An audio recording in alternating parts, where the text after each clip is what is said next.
Assalamualaikum warahmatullahi wabarakatuh. Hai teman-teman, pada kesempatan kali ini saya akan menjelaskan materi mengenai adaptasi hewan dengan lingkungannya. Adaptasi merupakan kemampuan makhluk hidup untuk menyesuaikan diri dengan lingkungan. Menurut Kamus Besar Bahasa Indonesia, adaptasi adalah perubahan diri makhluk hidup, baik fungsi atau struktur, agar sesuai atau dapat bertahan dalam kondisi lingkungannya. Nah, keadaan lingkungan di mana makhluk hidup tinggal sesungguhnya akan mengalami perubahan. Adanya perubahan lingkungan tersebut dapat menjadi penyeleksi terhadap siapa yang masih bisa menghuni tempat tersebut. Adaptasi tersebut yang menjadi satu di antara cara bagaimana makhluk hidup mengatasi tekanan lingkungan untuk bertahan hidup. Sedangkan makhluk hidup yang tidak mampu menyesuaikan diri berisiko mengalami kepunahan. Di sisi lain, ada 3 jenis bentuk adaptasi pada makhluk hidup.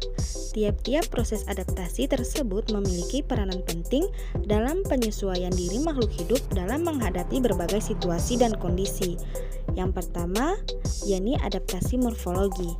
Yang kedua, adaptasi fisiologi. Dan yang ketiga, adaptasi tingkah laku. Nah, yang pertama ada adaptasi morfologi. Adaptasi morfologi merupakan adaptasi yang berhubungan dengan struktur tubuh suatu organisme. Adaptasi ini sangat mudah dikenali dan mudah diamati karena tampak dari luar. Proses dari adaptasi ini sendiri membuat makhluk hidup menyesuaikan bentuk tubuhnya terhadap lingkungan tempat tinggalnya. Adaptasi morfologi ialah seperti bentuk paruh burung, cakar burung, alat gerak pada reptil. Contoh adaptasi morfologi pada hewan yang pertama yakni bentuk paruh burung. Nah, bentuk paruh burung yang pertama yakni paruh panjang dan berkantong besar di bagian bawah yang terdapat pada burung pemakan ikan, contohnya burung pelikan. Nah, bentuk paruh burung yang kedua yakni memiliki paruh tajam, kuat, runcing dan membengkok yang terdapat pada hewan pemakan daging, contohnya burung elang. Bentuk paruh burung yang ketiga yakni paruh pendek, tebal, dan runcing yang terdapat pada hewan pemakan biji, contohnya burung pipit. Bentuk burung paruh selanjutnya yakni paruh kecil, runcing, dan panjang yang terdapat pada burung pemakan madu, contohnya burung kalibri. Nah, yang terakhir bentuk paruh burung yang runcing dan panjang yang terdapat pada hewan pemakan serangga, contohnya burung pelatuk. Contoh adaptasi morfologi pada hewan yang kedua yakni bentuk kaki burung. Bentuk kaki burung yang pertama yakni petengger yang memiliki jari kaki panjang dan datar, contohnya pada burung kakatua dan burung nuri. Nah, yang kedua yakni bentuk kaki burung perenang, di mana memiliki selaput pada kaki, contohnya pada bebek dan angsa. Bentuk kaki burung yang ketiga yakni pada burung pengais, memiliki 3 jari yang menghadap ke depan dan 1 tumbuh ke belakang, contohnya ayam dan kalkun. Bentuk kaki burung yang keempat yakni pada pemanjat yang terdiri atas 4 jari, 2 di depan dan 2 di belakang, contohnya pada burung pelatuk. Bentuk kaki burung yang kelima yakni pada burung pencengkram, memiliki jari kaki pendek, cakar kuat, kuku melengkung tajam, contohnya pada burung elang dan burung hantu. Contoh adaptasi morfologi pada hewan yang ketiga yakni bentuk gigi. Pada hewan karnivora memiliki gigi taring tajam untuk mengoyak mangsa, misalnya pada harimau, serigala, dan buaya. Bentuk gigi pada hewan herbivora memiliki gigi seri tajam untuk memotong dan gigi geraham untuk menggilas makanan, misalnya sapi. Bentuk gigi omnivora memiliki gigi seri, taring, dan geraham berkembang baik, misalnya pada kera dan monyet. Nah, sekarang kita masuk ke jenis adaptasi yang kedua, yakni adaptasi fisiologi. Adaptasi fisiologi merupakan bentuk adaptasi yang berhubungan dengan metabolisme suatu organisme.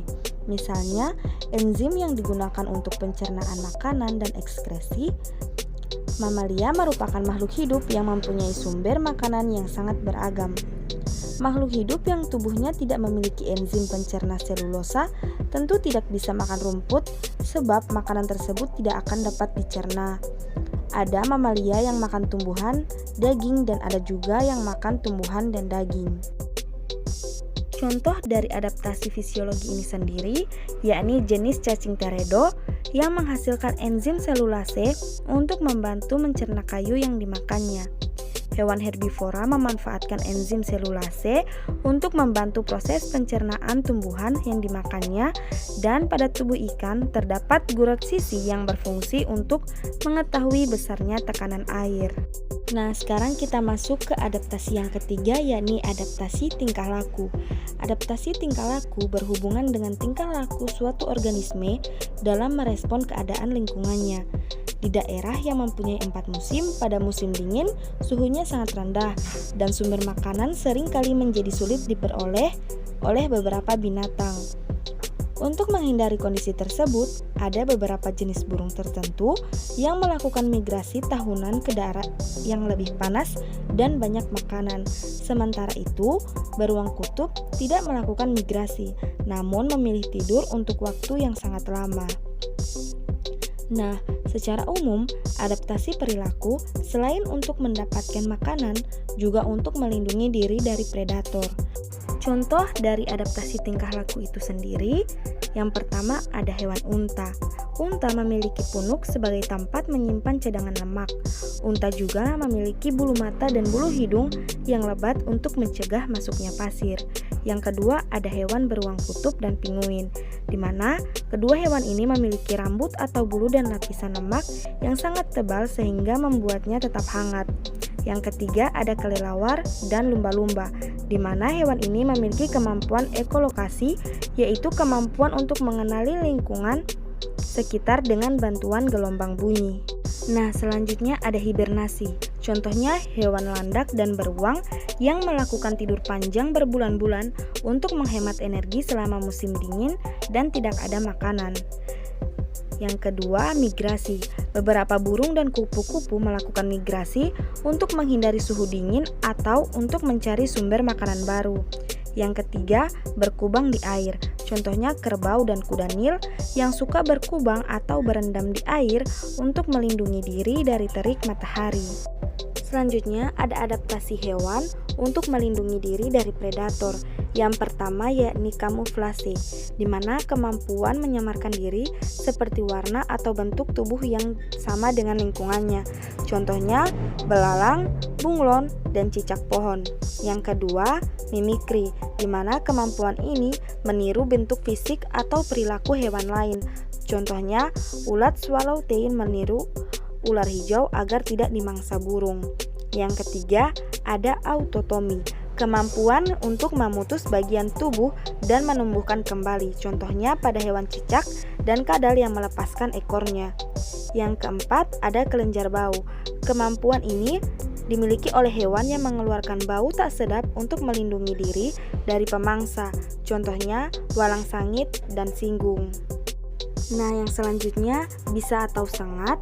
Contohnya pada hewan ular, kalajengking dan lipan yang mengeluarkan bisa atau racun. Anemon, ubur-ubur dan belut listrik yang mengeluarkan sengat.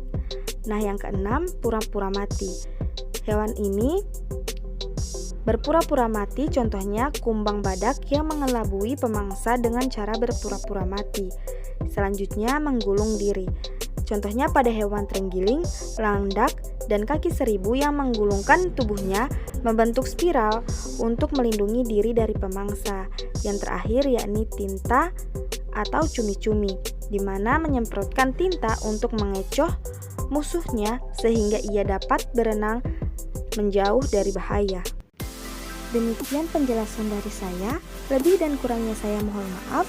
Wabillahi taufiq wal hidayah. Wassalamualaikum warahmatullahi wabarakatuh.